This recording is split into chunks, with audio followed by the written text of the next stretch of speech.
இந்த பிறவி என்று இதுவரை நினைத்திருந்தேன். உயிரே உன்னை பார்த்ததும்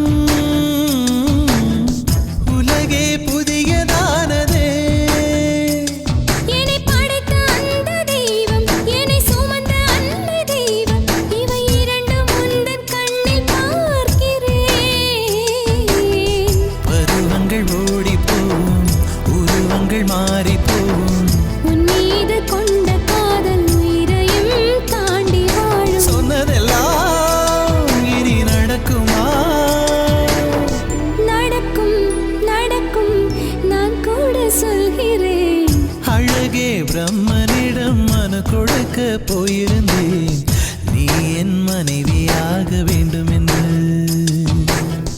ஆண்டு பல காத்திருக்க வேண்டும் என்று அவன் சொன்னான்.